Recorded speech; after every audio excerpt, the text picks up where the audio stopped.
বাড়িতে লক্ষ্মী পুজো, তাও আবার আমি একা হাতে সব করলাম, ভাবা যায়?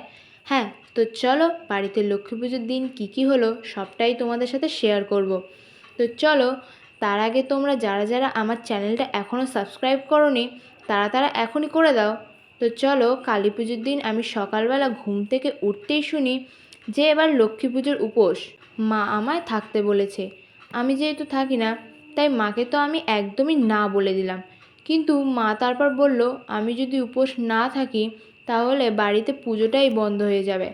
আসলে মায়ের বাধা পড়াতে পুজোটা আমাকেই করতে হচ্ছে, তাই না চাইতে আমি ঠিক আছে বলে দিলাম।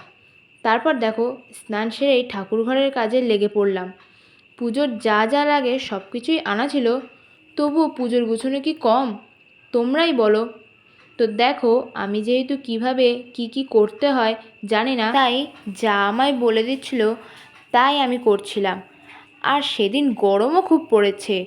আমার তো খিদেতে চোখ-মুখের অবস্থা খারাপ হয়ে যাচ্ছে। আস্তে আস্তে তারপর দিদাও আমার সাহায্য করে দিচ্ছিল। আমি যেহেতু নাড়ু করতে পারি না, তাই দিদা নাড়ু করলো। আর আমি বাকিটা তো মোটামুটি সব প্রায় গুছোনো কমপ্লিট। তোমরাই বলো তো, আমার ঠাকুর ঘরটা কেমন লাগছে? কালী পুজোর দিনই আমাদের বাড়িতে লক্ষ্মী পুজো হয়। এই দীপাবলিতে লক্ষ্মী পুজো তোমাদের কাদের আছে? আচ্ছা, তোমরা বাজি ফাটাতে আমার মতো কারা ভালোবাসো? আমার খুব ভালো লাগে। আর ফাটাবোই না কেন বলো? বছরে এই একটা দিন আমরা অপেক্ষা করে থাকি এই দিনটার জন্য। আমাদের এখানে দুর্গাপুজোর থেকে কালী পুজো বেশি আনন্দ হয়।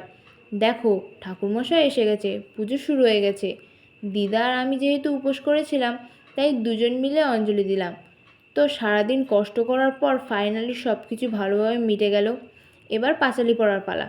না না, আমি পড়ছি না, আমার দ্বারা আর হবে না। আমি ফার্স্ট ঢং করছি, পাঁচালি পড়েছে দিদা। তো চলো, আর বকতে পারছি না। সবাইকে টাটা। আর হ্যাঁ, ভিডিওটা ভালো লাগলে একটা লাইক করো।